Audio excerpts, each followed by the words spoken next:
Markovnikov नाम के एक शख्स ने ख्वाब देखा कि मैं हवा में मौजूद पावर्स के ज़रिए ऐसा इंस्ट्रूमेंट तैयार करूं जिससे तारों के ज़रिए से पैगाम भेजे जा सके।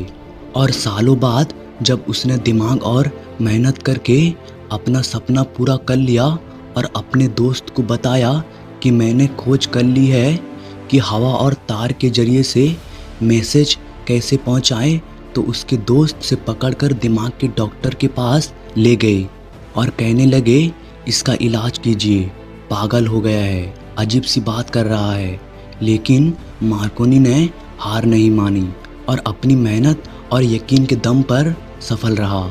इस वीडियो में आप इतिहास के कुछ दिलचस्प बात जानोगे, बने रहिए इस वीडियो में आखिर तक। नंबर 2, ख़वातीन के साथ छेड़छाड़, चाहे वो बस में हो या फिर मार्केट में।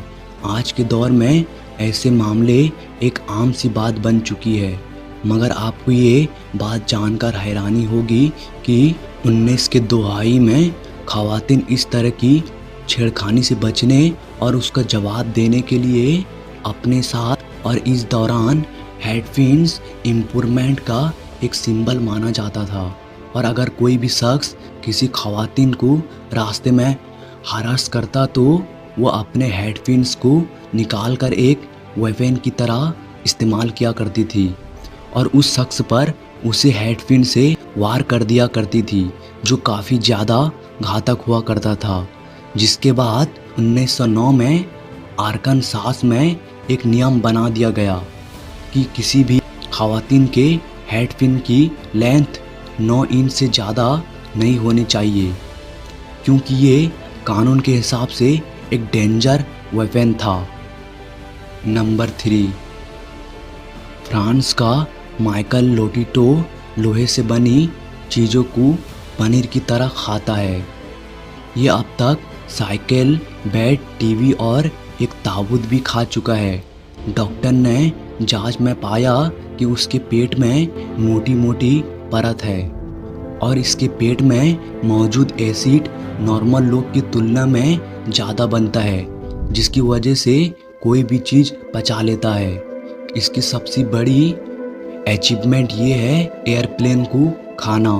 1978 से 1980 के बीच एक हवाई जहाज़ के छोटे छोटे टुकड़े करके ये शख्स उसे खा गया था। नंबर 4, वर्ल्ड वार के दौरान सिर्फ इंसानों को ही नहीं बल्कि कुत्तों को भी एक स्पेशल पर्पस के लिए ट्रेन किया गया था। वो डॉग्स इतने ज़्यादा ट्रेंड हुआ करते थे कि वो घायल फौजी को सूंघकर उनकी जगह का पता लगा लिया करते थे। और डॉग्स के पास एक सैंडल बैग हुआ करता था जिससे फास्ट एड किट से लेकर पेन किलर्स और एंटीबायोटिक जैसी दवाइयाँ रखी होती थी, जो ये डॉग्स घायल फौजी को ले जाकर दिया करते थे। और अगर कोई सोल्जर मरने वाला होता था तो ये डॉग उनके पास ही बैठ जाया करते थे ताकि उसकी आखिरी सांस तक उस फौजी को कंफर्ट प्रोवाइड कर सके। ऐसे कुत्तों को उस दौरान कई नाम से जाना जाता था, जैसे mercy dogs, ambulance dogs, red France dogs, medical dogs या फिर कैजुअलिटी डॉग्स। और उन्हें रेड फ्रांस सोसाइटी ट्रेन भी किया जाता था। आपको ये बात जानकर हैरानी होगी कि वर्ल्ड वार 1 और 2 के दौरान इन मर्सी डॉग्स ने हजारों फौजी को मौत के मुंह से बाहर निकाला था।